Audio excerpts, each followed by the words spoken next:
Meanwhile, the visit of Pritzker is expected to draw more American investors into the country. These include the investments in the manufacturing of electric jeepneys. Again, here's Freddie Abando.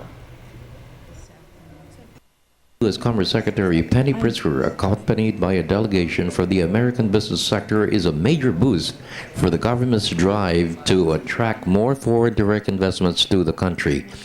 It's a vote of confidence for the president's leadership, which led the country to be among the top-performing economies in Asia.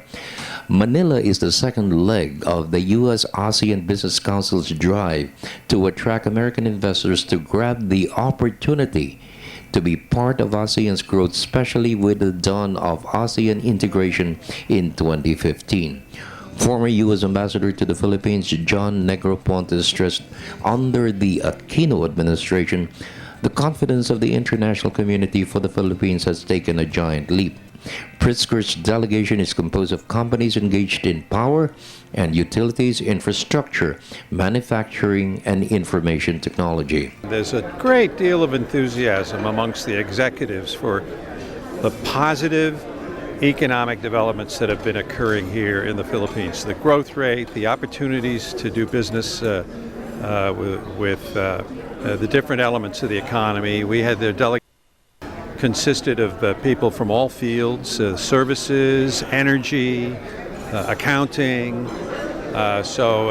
Really an excellent group of people, and I think we're all leaving with a very good impression of what's happening here in the Philippines. In the meantime, Ambassador Jose Cuisha, the country's envoy to Washington, disclosed the recent success of a Philippine roadshow trade mission to the United States. Because of sustained economic growth and reforms to enhance the country's competitiveness in the global economy, Cuisha said the Philippines is now on the radar screen of top American companies, especially those considering relocating from China. Clearly, there's a lot more interest among U.S. businesses.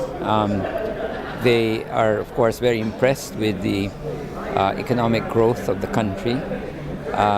There are, of course, questions. How will this be sustained over the future? And that's what explained to them by both Secretary Purisima and Secretary Domingo. And they also had a very good meeting with the private sector business club yesterday. We had very frank discussions. They have, of course, some concerns that we are aware of.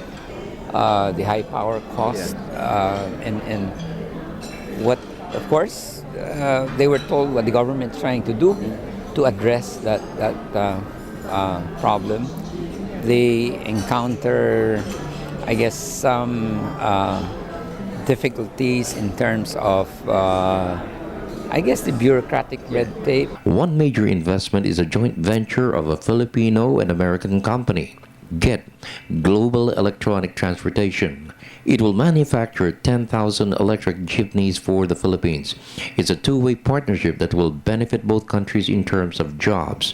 Long-term electric jeepneys will ensure cheaper fares and cleaner air in Metro Manila. U.S. President Barack Obama visited the plant in Metro Manila. The first 100 units will be rolled out by next month. We think it's a big deal because it solves a lot of problems for us, fuel, pollution, and it keeps the jobs there.